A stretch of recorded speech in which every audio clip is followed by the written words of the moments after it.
Referans Medical Qrupun baş sponsorluğu ilə Anam Bilər başladı.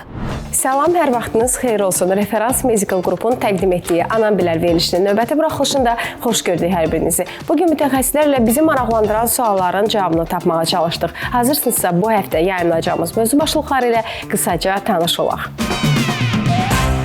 İnsan həyatının qızıl dəqiqəsi doğum sonraki ilk bir dəqiqədir. Kimlər daxildir riskli körpələr qrupuna? Hər hansı bir səbəbdən reanimasiyaya düşən körpə riskli körpədir. Yarımçıq doğulmuş uşaqlar beyin inkişafını çöldə tamamlayır, ana qarnında tamamlamır. En peyvəndindən sonra autizm xəstəliyinin simptomları yarandı. Peyvəndlə əlaqədar danışanlar saxtakardır, savadsızdır. Hamiləlikdə dördüncü cinsiyyətin təyin olunmasının doğru zamanı nə vaxtdır? Dəqiq müayinə edə biləcəyimiz hamiləlik həftəsi 12-14 həftə arasıdır. Ultrasəs müayinəsi ilə genetik xəstəliklərin 100% diaqnozu qoyula bilməz. Ultrasəs müayinəsi necə faydalıdır və hansı tədbirlər görülməlidir? İmpuls ultrasəs müayinəsi həmin o ürək səsini bizə eşitdirən müayinə növü döl ürəyinə ziyandır.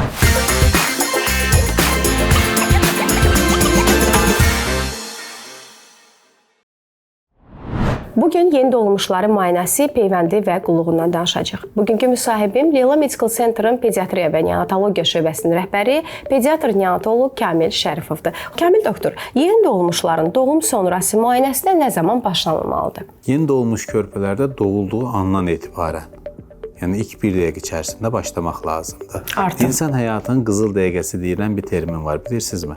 Xeyr, öyrənmək İnsan istəyirəm. həyatının qızıl dəqiqəsi doğum sonraki ilk bir dəqiqədir. Burada hadisələrin necə davam etməsi bizim bütün həyatımıza təsir edir. Fikirləşək ki, biz dünyaya gəldik, nəfəsimiz başlamadı. Açılmadı. Bir dəqiqə, 2 dəqiqə keçdi, nə olacaq? Nəfəsi bir şəkildə başlatmaq lazımdır, deyil mi? Ona görə qızıl dəqiqə, o ilk doğum sonrası bir dəqiqəni mütləq səmərəli, belə deyək də, istifadə eləmək lazımdır. Yəni, orada da uşaq həkimi ilə başlayır. Yəni, ginekoloqun işi göbəyin kəsilməsi ilə bitir. Bundan sonra iş keçir uşaq həkiminə. Yəni, burada nəfəsin başlamasıdır, ilkin müayinədir, ilkin dəyərləndirmədir. Bu uşağın burnundan arxadan xoanası açıqda bağlıdır. Ciddi bir görünürdə problem varmı, yoxmu, nəfəs alıb verməsi, ümumiyyətlə nəfəs alıb verirmi, ya da nəfəs alıb verməsi çətindir, rahatdır, ağlayırmı? Onun xaricində müayinənin tamamında başqa o dəliklərdə açıqlıq varmı, yoxmu? Bütün orqanlar əl-ayağı yerindədirmi, gözlər yerindədirmi? Bunlar hamısı ilkin dəyərləndirmə doğum otağında başlayır. Otağında başlayır. Doğum evindən sonra çıxdı. 1 saat keçdi. Doğum evində normal nəfəs alır. 1 saatdan sonra nəfəs alıb vermə çətinləşdi. Biz də 2 saat keçdi, çətinləşir gedərək. Müdaxiləni gecikdirirsən, nə olur? Ağırlaşır. Əvvəl əsas xəstəliyi müalicə etmək məcburiyyətindəykən, indi ağırlaşmanı müalicə etmək məcburiyyətində qalırsan. Sonraki müddətdə üstündən biraz zaman keçdi, uşağın sarılığı gedərək artır, hətta şiddətli artır. Sən vaxtında fototerapiyasını başlamırsan, daha da ağırlaşır, qan dəyişiminə gedir. Daha da ağırlaşır, beyin zərər görür. Sarılıqdan azdırmı beyni zərər görən uşaqlar? Doktor, az öncə yeni doğulmuşların sarılığından danışdınız. Ümumiyyətlə, sarılıq nədir və sarılıq çox riskli, qorxuludurmu? Sarılıq xəstəliklə fizioloji sarılıq var, patoloji sarılıq var. Arada incə bir cizgi var. Əgər beyinə zərər verəcək səviyyələrə çıxırsa, bu xəstəlikdir. Yoxsa 10 yeni doğanın 7-sində, 8-sində zaten sarılıq olur da. Bu fizioloji sərhədlərdə olduğu müddətcə problem yoxdur. Amma bəlli bir sərhədlər var da doğum sonrası. İndi bir burada uşağın hamiləlik həftəsinə baxırıq biz. 34 həftə doğulmuş bir uşağın sarılıq dəyərləri, beyinə zərər vermə sərhədləri ilə 40 həftə doğulmuş uşağın eyni deyil, eyni saatda. Bir də doğum sonraki saata baxırıq. 6 saatda beyin hematensefalik bariyer deyirik, beyin qan bariyeri. O bariyer formalaşmadığı üçün 6 saatda məsələn bir uşaqda 10 bilirubin beyinə zərər verirkən 72 saatda, belə deyim də 38 həftə doğulmuş bir uşaqda 10 bilirubin tamamən normal bir şey, durumdur, dəyərləndirir. Ona görə sadəcə sarılıq rəqəm deyə baxmırıq. Uşağın hamiləlik həftəsi və doğumdan neçə saat keçib buna baxırıq. Bununla birlikdə. Yəni bir uşağın beyninə zərər verəcək səviyyələr digər uşaq üçün normal ola bilər. Və burada əsas məsələ də həkimin işi burada, professionallığı burada gündəmə gəlir. İzləmdə nə zaman fototerapiya verəcəyik, nə zaman qan dəyişəcəyik uşağın. Qan dəyişmək dediğimiz şey bədəndə olan bütün qan dəyişdirir. Bəzən elə uşaqlar o qədər sürətli yüksəlir ki, zaten biz həmişə ona görə deyirik ki, indi sonradan gec qalmaqdansa, sonradan peşman olub kəşkilərlə uğraşmaqdansa başdan doğumumuzu düzgün əllərdə eləmək lazımdır. Sadəcə burada məsələ ginekoloqla məhdudlaşmır. Bəli, elə onu doğurdu, deyəcəkdim. bitirdi. Ginekoloqa düşünürük ən çox doğum evinə gedərkən, qadınlar da, elə yaxınlar da, hər kəs ginekoloqa düşünür, amma ginekoloqla eyni bərabərlikdə demək olar həyati əhəmiyyət daşıyan bir insan da pediatr və neonatoloqdur. İndi belə bir misal verim sizə. Buzdolabı da soyudur. Kondisioner də soyudur. Bunlar fərqli şeylərdir. Ginekoloq da uşaq dünyaya gətirmək üçün, uşaq həkimi də uşağın sağlam uşaq sahibi olmaq üçün vacibdir. Amma ginekoloqun işi bir yerdə bitir. Göbək kəsirdə ginekoloqun işi bitir. Ondan sonra artıq tamamilə uşaq həkiminin kontroluna keçir. Fikirləşək ki, uşaq yaxşı qidalanmadı ya da qidalana bildi. Buna rağmen bir hiperinsulinемik durum var. Uşağın şəkəri düşdü, sudurqa keçirdi. Burada təbii hansı ki, uşaqda sən şəkər baxacaqsan, hansına baxmayacaqsan. Buna qərar verən uşaq həkimidir. Hansı uşaqda hansı sıxlıqla sarılıq izləyəcəksə, çəki itkisi. Uşaqlar doğulduqdan sonra çəki trənşeydir. İndi bütün analarımız gəlir. Doktor biz 2 kilo 800 doğulmuşduq, 2 kilo 670 qramla evə getdik. Nə bilim 3 kilo 300 doğulmuşduq, 3 kilo 150 ilə evə getdik. Yəni bunu hamı bilir, uşaqlar çəkitirir. Amma bunun bir sərhəddi var, patolojik dəyərlər var. İlk 24 saatda nə qədər itirə bilər? 48 saatda, 72 saatda, 72 saatdan sonra 4-cü gündən etibarən artıq çəkinin alması lazımdır. Fikirləşək ki, bir uşaq bədən çəkisinin, bir də rəqəmlər bizim üçün önəmli deyil.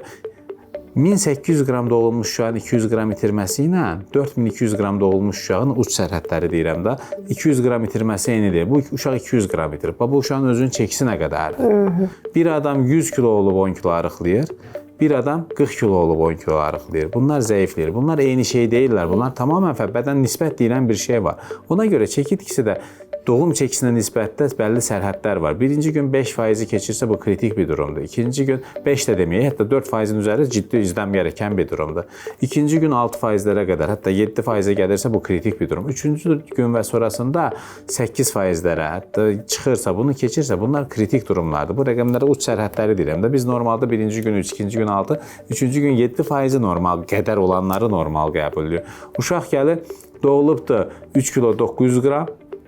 Bir həftə sonra poliklinikaya gəlir 3 kilo 300 qram, 600 qram çəki itirib. Bu çox qorxunc bir şeydir. Nə deməksə bilirsinizmi? Qan qatılaşır. Qan qatılaşınca nə olur?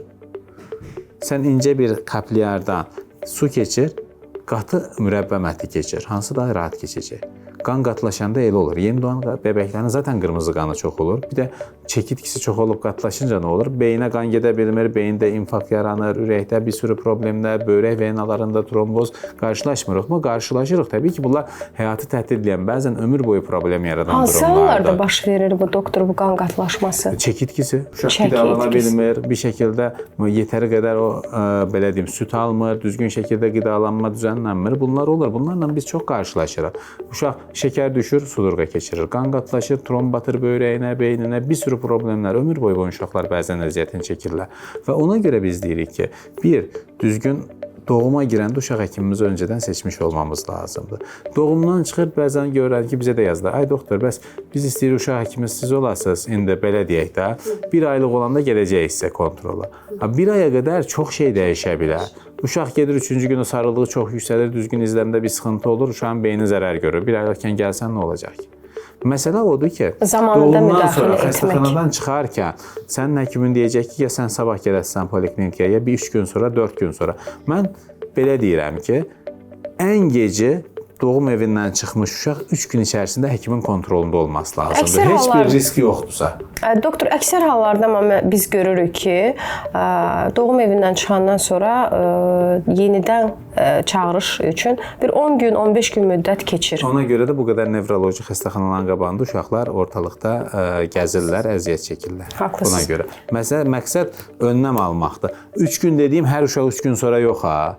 Uşağın sarılığına, çəki itkisinə, ümumi vəziyyətinə görə sabah da çağıra bilərsən. Fərdi dəyişir təbii bir sonraki gündə çağıra bilərsən. Amma ən gec 72 saat içərisində xəstəxanadan çıxmış uşağın görülməsi lazımdır. Kontrol lazımdır.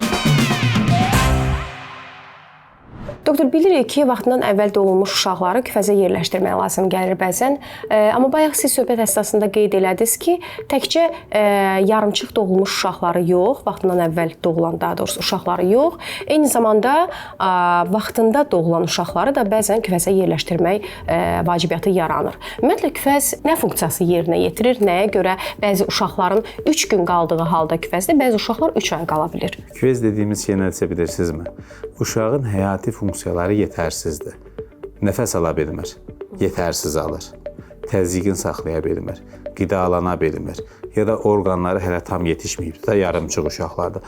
Bu durumda sən ana qarnını təqlid edirsən. Kobud bir deyişlə. Bəli.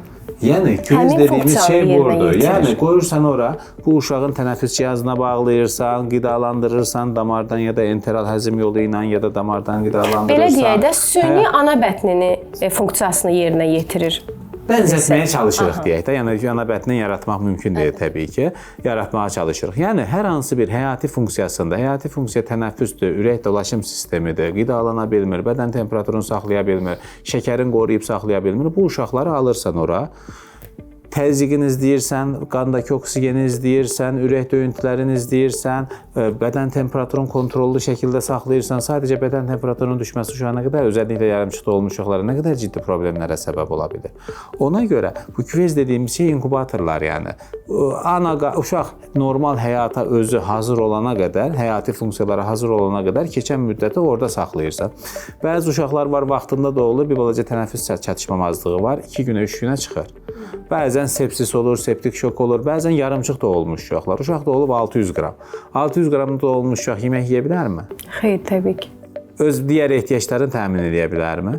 Yox. Sən nə qarırsan? Təbii şəkildə bunu bəlli bir o yetişkənliyə çatana qədər gözü, beyni, mədəsi, bağırsağı, ağciyəri, ürəyi, damarı hamısı yetişkənliyə çatana qədər sən bu müddəti inkubatorda, küvezdə keçirirsən. Burada görülən iş budur zaten. Bəzən sorula bilər ki, bundan 50 il, 100 il əvvəl bu qədər küvez mi vardı? Onun cavabı da çox sadədir. Bundan 50 il, 100 il bundan əvvəl bir qadının olurdu 20 dənə uşağı. Yeniyetməlik yaşına çatırdı 7 dənəsi, 8 dənəsi. Qalanı bir şəkildə təbii seçkiyə məruz qalırdı. İndi bizim elə bir lüksümüz varmı? Yox. Başa düşmədiniz. Xeyr, mən... Yəni bundan 50 il əvvəl küvezlər yoxdur, bu qədər neonatal reanimasiya yox idi. Amma uşaq ölümləri də çox idi. Uşaq ölümləri çox. Amma indi uşaq ölümləri nə qədər azalıbdır? Başqa bir şey deyim. Bundan 50 il əvvəl bu qədər yardımcı metodlarla uşaq sahibi olmaq da yox idi. Yox idi. Dolayısıyla bəzən görürsən ki, 50 yaşında qadın ana olur. 22 həftədə, 23 həftədə hamiləlik bir şəkildə sonlanır. Yəni sonlanma demək uşağın itirilməsi deyil. Yəni bir şəkildə əməliyyatla uşaq dünyaya gəldi. Sən bunu tamamlamalısan da. Dolayısıyla artıq köməkçi çoxalma metodlarının artıq bu qədər günümüzdə yayğın olması, əvvəllər ana olmayan bir çox qadın artıq ana olur. Amma hamiləliyi sona qədər çatdıra bilmir, çox təəssüf ki. Bunlar hamısı bərabərində yarımçıq doğumlara səbəb olur. Yarımçıq doğumlarda yeni doğan reanimasiyası yatışları deməkdir. Və bundan keçmişdə itirilən bir çox uşaq sadə səbəblərdən artıq yeni doğan reanimasiyaları sayəsində həyata davam edirlər. Az öncə çəkdiyim misala bir daha dönərsək, 20 dənə uşağı olurdu bir ananın, yaşayırdı 6 dənəsi, 8 dənəsi, 10 dənəsi. Onu zəiflər itirilirdi. Zəif. Amma biz indi o zəif uşaqların hamısını yaşadırıq. İndi elə bir lüksümüz yoxdur. İndi bir qadının neçə dənə uşağı olur? 1 ya da 2 dənə. Bəli. Bunun yarısı təbii uşağı var, bunun yarısı təbii seçməyə getsin. Belə bir şey günümüzdə mümkün olan bir şey deyil və insani bir durumda deyil. Ona görə yeni doğan reanimasiyaları bu uşaqların həyatını qurtarır. Bu uşaqları gələcək, belə deyim də, həyatını qazandırır. Bir ailəni dağılmaqdan qoruyur. 15 ildə evlidirlər, uşaqlar olmur. 32-ci həftədə uşaq doğuldu. Amma çox ağır doğuldu, beyninə də qanayıbdı. Bu zaten aylarla yatacaq ki, reanimasiyada ya da itiriləcək. Doktor, ümumiyyətlə uşaqların yarımçıq dünyaya gəlmə səbəbi nədir və yaxud da səbəbləri nədir? Uşaqla əlaqədar olan səbəblər var, ana ilə əlaqədar olan səbəblər var, çevrə ilə, ətrafla əlaqədar olan səbəblər var. Birincisi, köməkçi ürəmə metodları. Çoxalma metodları.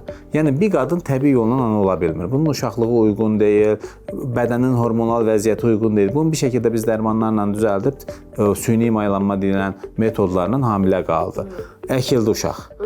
Amma torpaq o qədər mümkün deyil axı, təbii yolla olduğu qədər. Təbii ki, bu sona qədər çatdıra bilməyə bilər.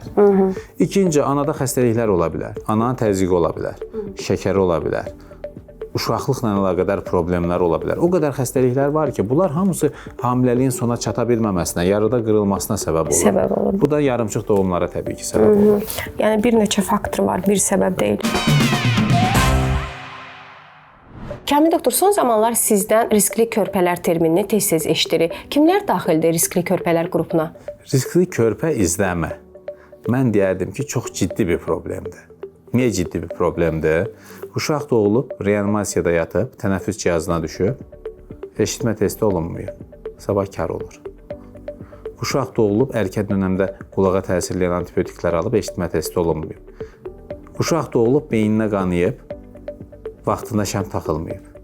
Uşaq doğulub, beyninə qanayıb, sonradan reabilitasiyaya gecikibdir, vaxtında olunmayıb. Uşaq sarılıq keçirib, qan dəyişim sərhədlərinə qədər gec müdaxilə olunub, beyin zərər görüb. Bunlar hamısı hər hansı bir səbəbdən reanimasiyaya düşən körpə riskli körpədir. Sadə bir gün fototerapiya üçün yatmış uşaq belə riskli körpədir. Və bunların düzgün şəkildə izləmənin aparılması lazımdır. Xüsusilə yarımçıq doğulmuş uşaqlar. Yarımçıq doğulmuş uşaqlar beyin inkişafını çöldə tamamlayır, ana qarnında tamamlamır. Biz nə qədər ana qarnını təqlid etməyə çalışsaq da bu mümkün deyil praktik olaraq. Bunların gözü də zərər görür, beyni də zərər görür, ürəyi də zərər görür, ciyəri də zərər görür. Hətta sən ultrasəs müayinəsi isə beyində qanama yoxdur. Burada hər şey yolunda gedir demək deyil ki, 3 həftə sonra baxdırırsan ki, periventrikular leukemalaziya, kistlər yaranıbdır. Bunlar ola bilir, çox qarşılaşdıq biz bunlarla. Bu uşaqların düzgün şəkildə reabilitasiyasının aparılması, düzgün şəkildə izlənməsi, bir çox problemlər var. Yarımçıq doğulub, vaxtında doğulub, anada şəkər olub, uşaq şəkəri düşüb sudurqa keçiribdir. Ananın yüksək şəkəri uşağın erkən dönəmdə şəkərin düşməsinə səbəb olur. Yəni uşağın şəkəri yüksəlməz, düşər, tərsi olar burada. Yəni bunlar hamısı riskli uşaqlardır və bunların düzgün izlənməsi. Bəzən sual gəlir ki, doktor, doğumda siz baxdınız normal idi, 3 ayda ortada yoxdur xəstə. Bu 3 ayda çox şey dəyişə bilər. 3 aylıqkən baxdınız hər şey normal idi, 6 aylıqkən gəlib, 6 ayda çox şey dəyişər. Ona görə sağlam uşaq izləmində olan izləmlərdən riskli uşaq izləmindəki kontrollar, müayinələr daha tez-tez olmalıdır.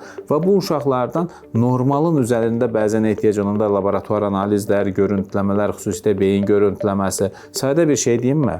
Sarğı gəlişi ilə doğulan uşaq, o da riskli uşaqdır. Niyə? Çünki bu uşaqlarda bu çıxığı daha çox olur anadan gəlmə. Bu da bir riskdir də. Riskdir, əlbəttə. Yəni ona görə riskli uşaq bizim körpəmiz anada hər hansı bir hamiləlikdə xəstəlik olubdursa, uşaqda hamiləlik izləmində inkişaf geriliyi olub, normaldan çox böyüyüb belə problemlər olubdursa, uşaq reanimasiyaya düşübdürsə, yarımçıq doğulubdursa, beyninə qanayıbsa, sarılığı olubdursa, tənəffüs dəstəyə ehtiyacı olubsa, bunlar hamısı riskli uşaqlardır və bunların düzgün şəkildə izləmi lazımdır. İzləm olunmayanda nə olur? Gec qalır. Təbii, gələcəkdə böyük fəsadlarla yəni cəhətlərəsi olur. Uğraşırlar. Nevroloji xəstəxanalarda, kabinetlərdə bir sürü əziyyətlərlə çəkir. Bizim elə körpələr olur ki, ciddi beyin qanaması ilə doğulur, beyin qanaması olur. İzləmir, reabilitasiyası düzgün gedir, gəzir, oynayır. İndi net misal vermək istəmirəm. Uşaq da var, yüngül bir beyin qanaması keçirir, düzgün reabilitasiya olunmur və sonra düzgün izləmi aparılmır, gerəkən müdaxilələr olunmur, sonra nevroloji dispanserlərdə uğraşa dururlar, gəzənlər, oturanlar, serebral iflic. Təbii ki, burada ya da doğumda beynin oksigensiz qalması deyilən bir durum var. Olur da, bu dünyanın hər yerində var. Əgər Amerikada yazılan kitablarda yazır ki, 2000 dənə canlı doğumda 2-7 arasında dəyişirsə bu, demək ki, hər yerdə olur da, dünyanın hər yerində. Bu olan bir şeydir, kitab yazır. Bu uşaq sadəcə ilk 3-4 saatda, tərcihən 6 saatı keçməyəcək şəkildə, hətta 1 saatda desək daha effektiv olur. Bədən soyutma müalicəsini alırsan, bu uşaq sonra həyatına böyük bir ehtimalla normal bir uşaq kimi davam edir. 6 saat keçdi, qatar keçdi. Çox güman ki, serebral iflic. Ona görə bunlar sadə mövzulardır, müasir mövzulardır. Zaten biz istər həm sosial media paylaşımlarımızda, istər konferanslarda bu mövzuların üzərində çox dururuq. Sadəcə bunu ailələri maarifləndirmək yox, səhiyyə sistemimizi də maarifləndirmək lazımdır. Sonuç olaraq o gün bir dənə çox dəyərli, biraz da orta yaş üstü bir həkimimiz mənə mesaj yazıb ki, doktor, valla bu qədər konferansa qatılıram. Sənin Instagram hesabından öyrəndiyin qədər şey iş yerində öyrənməmişəm. Yəni güncəl şeylər. Bunları paylaşmaq lazımdır. Çünki bizlərin baxa biləcəyimiz 3, 5, 10 belə deyildi. Bir həkim ən fazla 20 dənə, 30 dənə xəstə baxar bir gündə. Amma bu xalqın bütün övladlarına baxmaq lazımdır. Bu mövzuları da mən belə fikirləşirəm ki, paylaşmaq, insanların bilməsi, həkimlərimizin də daha güncəl, daha müasir olması lazımdır deyə fikirləşirəm. Çox sağ olun. Təşəkkür edirik ki, belə ürək açıqlıqla doğrudan da bu məlumatları paylaşırsınız insanlarımızla.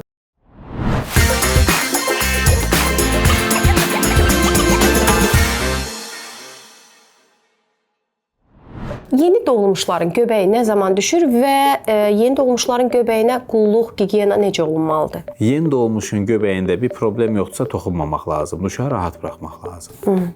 Bəzən spirt sürtürlər, bəzən zelionka sürtürlər, heç bir şey eləmir. Əgər uşağın göbəyi qurudursa, təmizdirsə toxunmuruq buna. Təbii yolla, zaten doğumda bir dəfə təmizlik olur. O yetir bizə. Yeni doğulmuş bebeğin göbəyində axıntı varsa, iltihab əlamətləri varsa, qoxu varsa, o zaman artıq bir professionalla məsləhətləşmək lazımdır. Biz göbəkdən çox qorxuruq. Niyə? Ana qarnında uşağa niyə bağlayan bağ nədir? Göbək. İçindən ana damarlar keçirmi? Doğumdan sonra nə olur? Göbək kəsilir. Kəsilir. İçindən qan keçmir, amma laxta qalır orada. Göbəkdə olan iltihab o laxta ilə, mikrobun da ən sevdiyi qidalı mühit o laxtadır. Göbəkdə olan iltihab da həmin laxta ilə yayla gedir, sistemik dolaşım. Açılır ürəyi, açılır aşağı boş veyniyə. Nə olur? Sepsis, meningit, albaş və bəlanı. Ona görə göbəyə toxunmuruq. Göbəkdə axıntı, iltihab ya da pis qoxulu bir axıntı varsa da mütləq bir professionala müraciət edirik. Yəni buna da öz başına qərar zelionka verib bu ya da hər hansı bir spirtlə gözləmirik. Neçə gün ərzində düşür və düşəndən sonra pediatrların bir çoxu, yəni məsləhət görürlər ki, ora zelionka vurmaq lazımdır. Çünki belə deyək də, ola bilər ki, ananın vaxtı olmaz və yaxud da uyğun olmaz həkimə getmək üçün. Ev şəraitində necə qulluq olunmalıdır? Birinci sualın cavabını verim, ananın vaxtı olmaz deyə bir şey yoxdur. Əsas ana olmasının səbəbi uşaq sahibi olmaqdır. Yoxsa niyə o qədər əziyyəti çəkirdi? İndi 9 ay əziyyəti çəksin. Yox doktor, niyə ki? Olur, elə analar olur ki, onların vaxtı olmur. Elə bir şey olmaz. Yəni birinci səbəb əgər hamilə olmaqda, doğum eləməkdəki məqsəd uşaq sahibi olmaqdırsa, uşağın kontroluna gedərsən. Yoxsa 9 ay əziyyəti çəkməyəcəkdin. Yəni olmayaydın ana. Belə bir şey yoxdur. İkincisi, göbək qurudursa heç bir şey eləmirik. Göbəkdə axıntı varsa, iltihab varsa professionalla məsləhətləşmək lazımdır. Yəni az görmürük. Sepsis olur, meningit olur, o qədər ağırlaşmalarla qarşılaşılır. Və göbəyin düşmə zamanına gəldiyimizdə, göbəyin düşmə zamanı bəzən 3-4 gündə düşər, bəzən 14 gündə. Amma bəzən daha uzun müddətlərdə də düşə bilər. Hətta bir ayında göbəyə düşmə uşaqlarda görə uzanır həmin vaxt? Orada bəzən görürsən ki, uşaqda olan o hipotiroidi dediyimiz zob kimi durumlar. Bəzən görürsən ki, qanama ilə bağlı bəzi faktor çatışmamazlıqları var, onlar. Bəzən qanın leykositlərin bəzi xəstəlikləri var. Leykosit adhezyon defektləri onlarla əlaqədar ola bilər. Bəzən göbəyin nəm olması, istaq olması, iltihablı olması da düşməni gecikdirə bilər. Amma sonuc olaraq əgər bizim bəbəyimizin göbəyi düşmürsə, atıram ki, 2 həftə keçib düşmür, yenə bir professionalla məsləhətləşməkdə fayda var. Və göbəyə qulluq dediyimiz şey də budur. Göbəklər təmizdirsə, qurudursa toxunma ora. Qurcalama, heç bir şey eləməyə ehtiyac yoxdur. Göbəkdə axıntı varsa professionalla məsləhətləşirsən. Göbəkdə qoxu varsa, eləməzsən 10 uşağın 9-unda bir şey olmaz. Birində sepsis meningit olar, başqa iş alarsan. Ona görə dediyim kimi də riskləri gözə almaq lazımdır. Belə bir bu şəkildə çox görürük. Bəzən görsən göbək düşür, uşaq 25 günlük uşağın göbəyində 12 günlükən göbəyi düşübdür, məsəl üçün. 25 günə gəlib göbəkdən axıntı var. Burada çox güman ki, bir qranulasiya toxuması var, polip yaranıbdır. Bunu yandırmaq lazımdır. Yandırmırsan oradakı o axıntı bir hissəsində keçdi qana, oldu sepsis meningit. Nə edəcəksən? O qədər antibiotik alacaq uşaq, yazıq deyilmi uşağa? Ona görə yandırmaq dediğinde dərmanla yandırılır da. Bu şey deyil. Yəni bura zelionka sürtüb gözlənməz. Yəni ona görə bəzi mövzular var. İndi deyirlər, bundan keçmişdə belə idi. Bundan keçmişlə biz müqayisə eləməməmiz lazımdır. Bundan keçmişdə mən misal verdim ki, bir ananın 20 dənə uşağı olurdu.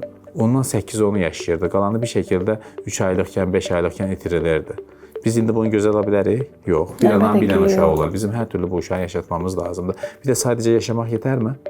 Sağlam yaşamaq vacibdir. Əlbəttə ki, sağlam yaşamaq da şərtdir. Bir çox valideynlərin yaralı yeri olan peyvənd. Ümumiyyətlə peyvənddən bəzilərimiz qorxuruq, bəzilərimiz isə çox könül rahatlığı ilə peyvəndləri həm övladlarımıza, həm də özümüzə tətbiq edirik. Ümumiyyətlə peyvəndlər qorxuludurmu, yoxsa mütləqdirmi peyvəndləri gələcək sağlamlığı üçün övladlarımızın tətbiq eləmək? İndi belə deyək də, bundan təxminən bir neçə yüz il əvvəl poliomiyelikdən nə qədər uşaq ölürdü, indi ölmür. Mən heç poliomiyelit xəstəsi görmədim. Niyə? Çünki peyvəndlər sayəsində. Çiçək 80-ci illərdə artıq çiçək xəstəliyi deyə bir xəstəlik qalmadı. Amma Covid peyvənd sayəsində ortadan qalxdı. Çiçək dediyiniz su çiçəyidir, doktor. Su çiçəyi yox, çiçək xəstəliyi. Çiçək xəstəliyi. Ona görə indi peyvəndlə əlaqədar danışanlar mənasız danışırlar. Ya bunlar hamısını deyirəm, net saxtakardır, ya savadsızdır. Bilmirlər. Doktor, çox yaxın tanıdığım insanlardan bir nəfər tibb işçisidir. Həmin insan belə bir deyim, fikir irəli sürdü ki, mənim övladımda N peyvəndindən sonra autizm xəstəliyinin əlamətləri, simptomları yarandı. Mümkündürmü? Yəni bu həmin mənim sizə dediyim bu insan tibb işçisidir. Yəni siz bayaq dediniz ki, çünki ola bilər məsələn tibb işçisi olmayan insanlar arasında bu fikir ola bilər. Da bu fikir var. Bəli. Tamamilə əsassız bir fikirdir. Peyvəndlə autizmin əlaqəsini göstərən mənalı dediyim, yəni akademik keçərliliyi olan bir dənə tədqiqat yoxdur və aşağı-yuxarı dünyada aparılan bütün tədqiqatlarda nəyi göstərir? Peyvənd vurulan atıram 100.000 uşağa baxılır, vurulmayana baxılır. Ya da gedib kəsitsəz çalışmalar aparılır da, bir sahədə çalışma aparılır, vurulanlara baxırlar, vurulmayanlara baxırlar. Statistiklə nisbətlərə baxıldığında statistikdə heç bir anlamlı fərq yoxdur. Yəni peyvəndlə autizm arasında əlaqəni göstərən, akademik dəyəri olan, yəni bu saxtakarları demirəm də, təbii ki, buradan çıxar əldə eləmək istəyən insanlar da var. Saxta populyarlıq deyilən bir şey var. Onun arxasından qaçanları çıxmaq şərti ilə akademik işi bilən heç kəs belə bir tədqiqatını aparmayıb, aparılıb. Heç bir tədqiqatda autizmlə peyvənd arasında bir əlaqə olduğu göstərilməyib. Sadəcə bir dənə elə bir çalışma var, o da çox kiçik bir çalışmadır.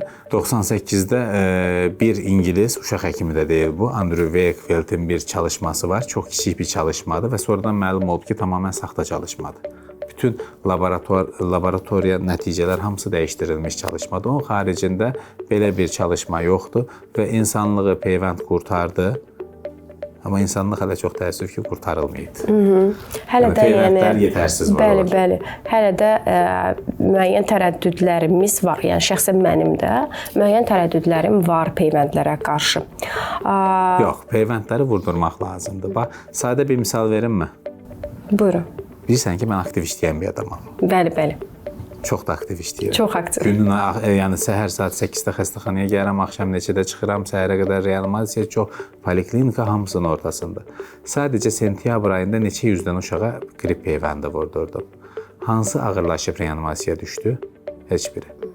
Hansı ciddi ağır xəstəlik keçirdi, xəstəxanaya yatdı?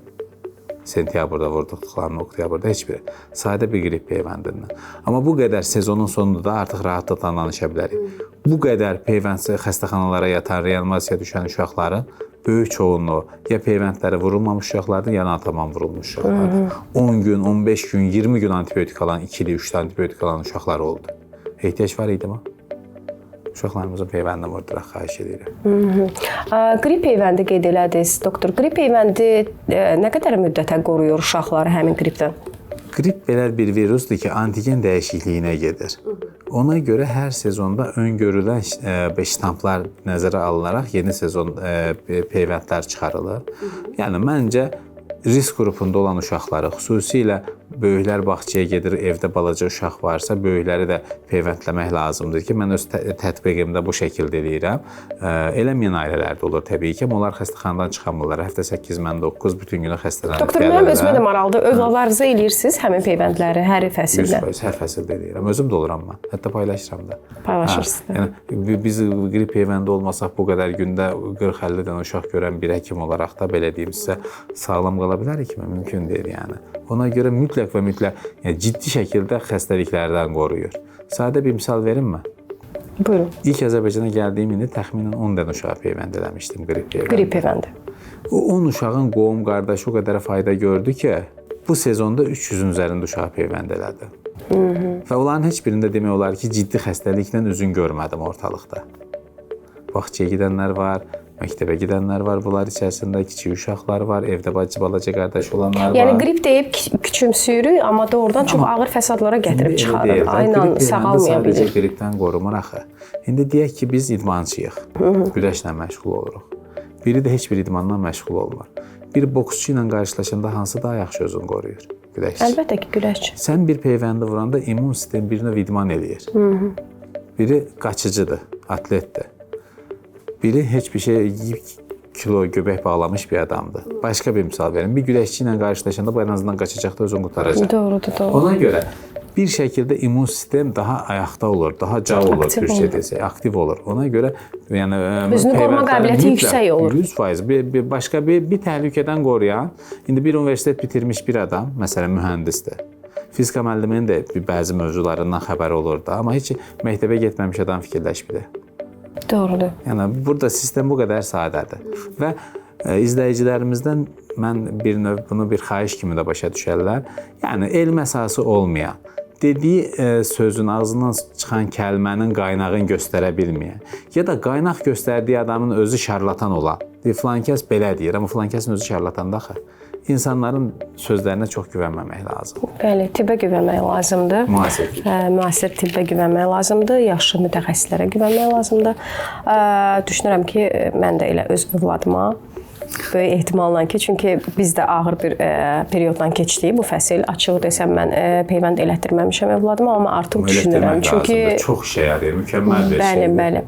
Çox eşitdim. Çünki izləyicilərdən də eşitdim, sizdən də eşitdim. Çox sağ olun Kamil doktor. Təşəkkür edirik sizə bugünkü ətraflı dolğu müsahibə üçün. Sizi yenidən görməyə çox şad olduq. Mən sizə təşəkkür edirəm və bütün körpələrimizdə sağlam olmağı, sadəcə sağlam uşaq kontrollarına getməyi arzulayıram. Çox sağ olun, təşəkkür edirik.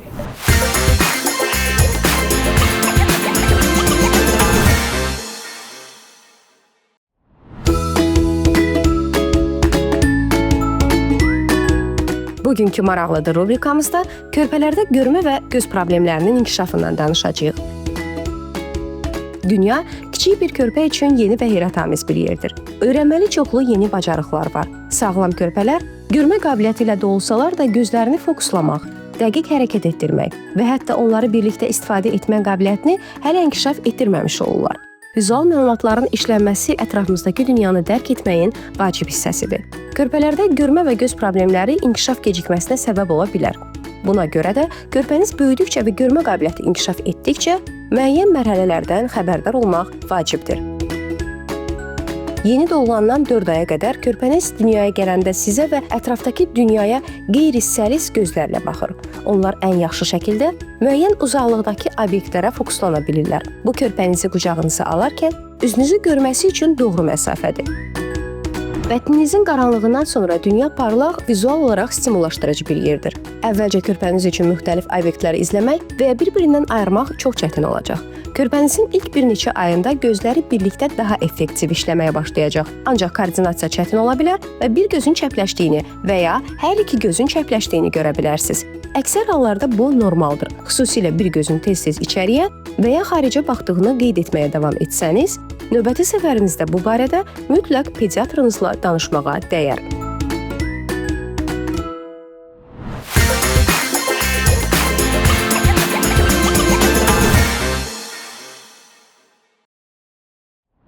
Bugün hamiləlikdə ultrasəs müayinəsinin vacibliyindən danışacağıq. Bugünkü müsahibim Leyla Medical Center'ın radioloqu Yaqut Hüseyndir. Xoş gördük Yaqut xanım, necəsiz? Salam, xoş gördük, çox sağ olun. Yaqut xanım, hamiləlikdə ilk ultrasəs müayinəsi nə zamandan etibarən başlanmalıdır? Ümumiyyətlə ilk ultrasəs müayinəsi hamiləlikdə, yəni bir qadın hamilə olduğunu bildikdən sonra, yəni həkimə müraciət eləyir və müalicə həkimi tərəfindən ultrasəs müayinəsinə yönləndirilir. Nəyə görə? Bütün hamiləliklər normal, uşaqlığı daxili hamiləliklər olmur təəssüf ki. Yəni ilkin başlanğıcda hamiləliyin normal, uşaqlıq daxili olduğunu, yəni ektopik boru hamiləliyi və digər ektopik hamiləlik növləri olmadığını təsbit edib bu diaqnozu qoymalıyıq ki, daha sonra müalicə həkimi, akuşor-ginekoloq tərəfindən normal təqibə başlansın bu hamiləlik. Ona görə də ilkin dövrlərində, yəni 5-ci həftədən başlayaraq 5-6 həftəsindən belə başlayaraq ilk ultrasəs müayinəsi həyata keçirilməlidir və təsdiq edilməlidir ki, bu normal uşaqlığa daxili bir hamiləlikdir. Hamiləlikdir. Bəzi hallarda ultrasəs müayinəsi zamanı döldə anomaliyalar aşkar oluna bilir. Bu zaman hansı növ izləmə və tədbirləri tətbiq edirsiniz? Ultrasəs müayinəsinin əsas məqsədi döldə hansısa anomaliyaların və digər patologiyaların tək döldə deyil, ümumiyyətlə hamiləliyin gedişatında hər hansı bir patologiyanın və döldə anomaliyaların olub-olmadığını aşkarlamaq üçün aparılır. Bundan ötürü müəyyən skrininqlər, hamiləlikdə detallı müayinələr və ultrasəsdə Doppler müayinəsi deyə bir müayinə tətbiq edilir. Anomaliyalardan asılı olaraq elə anomaliyalar var ki, onlar erkən dövrlərdə aşkar edilir. Yəni ilk birinci 3 aylığın sonunda ilk skrininq müayinəsi aparılır. Bu zaman dölün artıq orqanogenezi, yəni orqanlarının əmələ gəlməsi sonlandığı üçün artıq bir çox qüsurların görülməsi mümkündür. Bu zaman ilk skrininqimizi aparırıq. Dölün ətraflarının, əllərinin, ayaqlarının, hətta bəzən barmaqlarının tam görülməsi bu həftədə artıq belə 12 həftədə deyək, mümkün olur. Onurğasına baxılır, sözsüz ki, onurğanın tamlığı, inkişaf dərəcəsi müəyyən edilir. Hətta 12 həftədə bəzən çox kobud ürək qüsurları, yəni 4 kameranın olub-olmaması, magistral damarlarının normal olub-olmamasını aşkarlamaq bəzən mümkün olur. Bəzi qarın orqanlarını, dölün kəllə qutusunu və s. hətta 12 həftəsində biz görə bilirik, aşkar eləyə bilirik. Digər qüsurlar isə, yəni hər qüsur 12 həftədə görülməz sözsüz ki. Digər qüsurlar isə növbəti. Yəni belə deyək, hər 4 həftənin, yəni 1 ayın tamamında ultrasəs müayinəsinə gəlir hamilə qadın və növbəti 4 həftədən sonra daha bir skrininq aparılır. Bu zaman daha dərindən, daha yəni növbəti müayinəmiz təxminən 16-17 həftələrinə təsadüf eləyir, bəzən 17-18 həftəyə təsadüf eləyir. Bu zaman daha çox qüsur aşkar eləmə imkanımız var. Artıq ürək qüsurları. Belə deyək, döl böyüdükcə daha rahatlıqla aşkar olunur anomaliyalar. Belə deyək ki, onun inkişafı irəlilədikcə biz nəyin normal inkişaf etdiyini, nəyin etmədiyini daha yaxşı görə bilirik. Ümumiyyətlə, hamiləlikdə dölün cinsiyyətinin təyin olunmasının doğru zamanı nə vaxtdır və bununla bağlı hansı yeni yanaşmalar var tibbdə? Hamilələrimiz hamısı hamilə qaldığından ilk həftələrdən artıq dölün cinsini bilmək istəyir. Amma təəssüf ki, ultrasəs müayinəsi ilə ilk həftələrdə müəyyən eləmək mümkün deyil. Deyil. İlk dəqiq müayinə eləyə biləcəyimiz hamiləlik həftəsi 12-14 həftə arasıdır. Yəni bundan tez təyin olunan cins dəqiq olmaz. Ona görə də ilk olaraq 12-14 həftə arası dölün cinsini təyin eləyirik. Daha sonraki həftələrdə daha dəqiq təyin oluna bilir. Amma ilkin olaraq 12-14 həftə arası. 12-14. Yeni yanaşmalara gəlincə isə daha çox ultrasəs müayinəsi deyil də genetik analizlərlə daha öncə həftələrdə, yəni 8 həftəsindən artıq müəyyən genetik analizlərlə dölün cinsini öyrənmək olur. Öyrənmək olur. Amma bu ultrasəs müayinəsi deyil artıq. Deyil, aha. Qan analizlərindən də belə deyək. Aha. Yaqut xanım, ultrasəs müayinələri zamanı dölün genetik problemləri, məsələn Down sindromu kimi xəstəliklərin diaqnozu nə dərəcədə dəqiq ola bilir? Deməli, ultrasəs müayinəsi ilə Down və ona bənzər xromosom xəstəliklərini çalışırıq ki, təsbit edək. Lakin ultrasəs müayinəsi ilə genetik xəstəliklərin 100% diaqnozu qoyula bilməz. Müəyyən ultrasəs markerləri var ki, məsələn tutaq ki, Down, sözü keçən Down. Burada burun sümüyü, onun nə dərəcədə inkişaf eləməsi, sonra bir boyun şəffaflığı deyə bir marker var. Onu təyin edirik, onun nə dərəcədə normalara uyğun olması kimi müayinələr aparılır. Yalnız heç bir hamiləyə sizdə 100% Down-dur ultrasəslə baxıb deyilməsi mümkün deyildir. Ona görə də biz sadəcə o markerləri aşkarlayırıq. Burada Down olacağı ehtimalını müəyyən edirik və belə xəstələr adətən daha sonra invaziv, qeyri-invaziv genetik testlərə yönləndirilir. Burada məsələn NIPT testi dediyimiz məşhur bir test var. O hamilədən qan alınaraq yoxlanılır. Bunun daha dəqiqi isə amniosentez, yəni döl yanı mayenin ginekoloq tərəfindən alınaraq genetik müayinəyə göndərilməsidir ki, bu artıq bu tam dəqiqliyi ilə olub-olmadığını təsdiqləyə bilir. Yəni bura Down da aiddir, digər xromosom xəstəlikləri də var ki, Onlar bu formada biz yalnız markerləri aşkarlayırıq, buna şübhə olduğunu və hamilənin bu risk qrupuna aid olduğunu müəyyənləşdiririk və sonra daha dəqiq genetik testlərə, karetipləməyə və s. xromosom analizlərinə yönləndirilir. Bu halda artıq dölün xromosomu incəliyinə kimi yoxlanılır, xromosomun sayı, nə formadadır o xromosomlar, üçləşmə varmı, yoxmu? Bildiyimiz kimi 21-ci xromosom üçləşərsə burada Down olur və buna bənzər digər tipli xəstəliklər də var. Yəni artıq o analizlər dəqiq xromosom tərkibinin və quruluşunun necə olduğunu bizə deyir. Doktor, yüksək riskli hamiləliklərdə, məsələn 35 yaş və üzəri yaşda olanlarda ultrasəs müayinələrinin rolu nə qədər vacibdir? Ümumiyyətlə 35 yaşından əgər çoxdursa yaşı hamilənin və onun partnyorunun, bu zaman statistikaya görə xromosom xəstəliklərinə rast gəlmə tezliyi daha artıq olur. Ona görə biz ultrasəs müayinə həkimləri, hansı ki hamiləlik təqibi aparırıq, belə hamilələri daha çox diqqətə alırıq. Onlarda o skrininglərin aparılması çox vacibdir. Yəni bir adını çəkdiyimiz birinci skrininq, hansı ki 12 həftədə hamiləliyin ilk 3 aylığının tamamında aparılır. Bu zaman bu skriningin aparılması daha vacibdir. Həmin ultrasəs markerlərinin müəyyənləşdirilməsi və bu müayinələr adətən laborator diaqnostika ilə, yəni ikili, üçlü testlərlə birgə aparılır. Həm biz tərəfindən bu döl detallı şəkildə müayinə olunur, həm hamilə qan verərək laboratoriyada laborator markerlərə fikir verilir və onların toplusu bizə nə dərəcədə bu hamilədə Down və digər xromosom xəstəliklərinə risk olduğunu göstərir ki, yəni belə bir nəticə əldə edəriksə, daha dərin genetik və yoxlamalara o hamilələri yönləndirməliyik. Yəni 35 yaşdan yuxarıdırsa hamilə, o zaman bu hamilələrə daha diqqətli yanaşırıq bu baxımdan. Hamiləlikdə plasenta patologiyası və plasenta ayrılması kimi riskli hallarda ultrasəs müayinəsi necə faydalıdır və hansı tədbirlər görülməlidir? Yəni ultrasəs müayinəsinin rolu tək dölü izləmək deyil, dölün anomaliyaların və xəstəliklərin. Yəni döldən əlavə hamiləlikdə döldən kənar faktorlar da var ki, onlardan biri də plasentadır. Yəni dölün inkişaf edilməsi üçün plasenta çox vacib bir orqandır. Plasenta müxtəlif patologiyalar olur sözsüz ki. Birinci onun yerləşməsi ilə bağlı, yəni biz aşağı plasentasiya deyilə bir patologiya var. Bu plasentanın uşaqlıq divarına yapışmasının səviyyəsidir. Yəni o daha aşağı yapışarsa burada cift gəlişi, yəni plasenta previa dediyimiz bir patologiya ortaya çıxır. Bu zaman belə hamilələr riskli hamilə sayılır. Bunlarda hamiləlik ərzində qan axmaları olur, erkən doğuş riski və s. kimi risklər meydana çıxır ki, bunun da aşkarlanması ultrasəs müayinəsinin boynundadır deyək belə. Biz ultrasəs müayinəsi olaraq onu aşkarlayıb və vaxtında təqib edən akuşer-ginekoloqa məlumat verməliyik ki, bu hamilələr digər hamilələrə nisbətən xüsusi aparılma qaydası var bunların. Onlar xüsusi aparılmaya alsınlar və nə dölün, nə ananın həyatına risk olmasın. Bundan başqa tək aşağı plasentasiya deyil, ciftin bitişməsi deyə bir patologiya var. Cift uşaqlıq divarı ilə sıx bitişmiş olur ki, bu da doğuş zamanı qan axmalara həyati riskdir, hətta hamilənin uşaqlığını itirmə riskidir.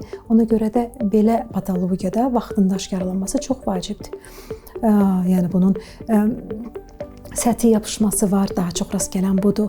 Ondan başqa daha dərin, hətta plasentanın yapışmaları olur ki, uşaqlıq divarının dərin qatlarına keçir. Ondan sonra plasentanın nadir də olsa rast gələn bir bitişmə növü var ki, o hətta uşaqlıqdan kənara çıxaraq plasenta uşaqlığın ətrafındakı orqanlara da bitişə bilir. Bunu da biz ultrasəs və dopplerografiya müayinəsi ilə plasentanın damarlanmasına baxaraq aşkarlayırıq və vaxtında xəstənin, hamilənin belə təqib edən ginekoloqa bu vaxtda məlumat veririk. Ki, bunlar hamilənin necə doğuşa buraxılması, təbii doğuşmu olacaq, burada keysəriyyə mi olacaq, yəni həkimin, akuşer-ginekoloqun necə yanaşması bu xəstəyə diaqnoza bağlıdır. Ona görə də vaxtında bu aşkarlanmalıdır. Bir də dediyimiz cift ayrılması. Bəzən hamilələrdə ciftin vaxtından əvvəl uşaqlıq divarından ayrılması kimi hallar baş verir ki, bu da yenə də cift vaxtından əvvəl ayrılarsa dölün tələf olması kimi bir risk var. Hətta hamilənin həyatı üçün də bu bir risk daşıyır. Ona görə də ciftin nə dərəcədə normal yerləşməsi, uşaqlıqla necə birləşməsi, ayrılması, ayrılmaması kimi halların olub-olmaması vaxtında, yəni hamiləliyin 12 həftəsindən sonrakı hər müayinəsində bu mütləq ultrases tərəfindən bəli, ciftin necə yerləşməsi, ayrılması varmı, yoxmu mütləq təyin olunur. Ümumiyyətlə, hamilə qadınlar ultrases müayinələrinə hansı sıxlıqda getməlidirlər və nə zaman bu müayinələr daha vacib olur? Yəni onu neçə dəfə deməyək, hamiləlik yəni 8-9 ay davam eləyir, 9 ay demək olar ki, davam eləyir. Hər ayın tamamında adətən rutin bir ultrases müayinəsi aparılır. Hər hansı bir kənara çıxma yoxdursa, yəni elə hamilələr var ki, onlarda xüsusi hallar var, xüsusi yağ dediyimiz cift patologiyaları və ya hər hansı bir döldə qüsurlar var. Onlar daha tez-tez ultrases müayinəsinə məruz qalır. Təəssüf ki. Amma normal bir hamiləlik ayda bir dəfə rutin bir ultrases müayinəsi keçir. O ki qaldı ultrases müayinəsinin ziyanlığını indiki dövrdə daha çox köhnəlmiş fikir olaraq qəbul olunur biz həkimlər tərəfindən. Yalnız onun da bir belə deyək, həqiqətən doğruluq payı var. Yəni ilk 10 həftəsində biz ultrases müayinəsində dölü müayinə eləsək belə hamilələrimizin çox istədiyi o ürək döyüntüsünü onlara dinlətmirik. Çünki bu impuls ultrases müayinəsi həmin o ürək səsini bizə eşitdirən müayinə növü döl ürəyinə ziyandır. Orada belə deyək də bir istilənmə payı var ki, zamanla bu dölün ürək damarlarının daha çox klapanlarının formalaşmasında bir qüsur formalaşa bilər. Ona görə də biz 10 həftəsinə qədər çalışırıq ki, hamilə nə qədər çox istəsə də bu ürək döyüntüsünü ona dinlətməyik. Çox sağ olun, təşəkkür edirik sizə Yaqut xanım bugünkü ətraflı dolğu müsahibə üçün. Son olaraq hamilə olan xanımlarımıza ultrases müayinələri haqqında tövsiyələriniz nələr olardı? Ultrases müayinəsi ilə bağlı elə bir tövsiyəm olardı ki, yəni hamilə qadının hamiləliyi həyatında bir neçə dəfə olan və çox məsuliyyətli bir dönəmdir. Yəni hər bir qadın, hər bir ailə istəyir ki, sağlam uşaq olsun. Yəni sağlam uşağın dünyaya gəlməsi üçün, yəni məsləhət görürəm ki, müayinələrini axsatmasınlar. Yəni sözsüz ki, onları təqib edən bir həkimləri var. Həkimləri onları zaman-zaman ultrases müayinəsinə göndərir. Yəni zamanında düzgün mərkəz seçərək ultrases müayinələrini keçsinlər, hamiləliyin düzgün getdiyinə, dölün normal formalaşdığına əmin olsunlar ki, sabahda yəni sağlam gələcək nəsil, sağlam övlad əldə etsinlər. Çox sağ olun, təşəkkür edirik. Sağ olun.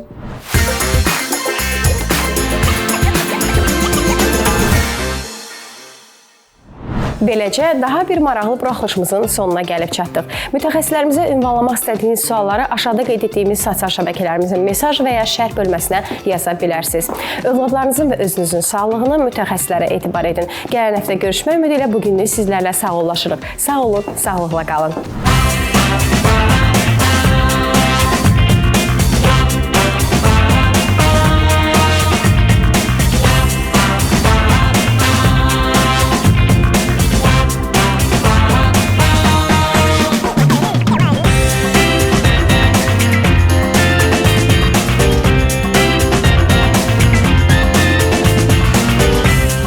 Referans Medical Qrupun baş sponsorluğu ilə Anam bilər bitdi.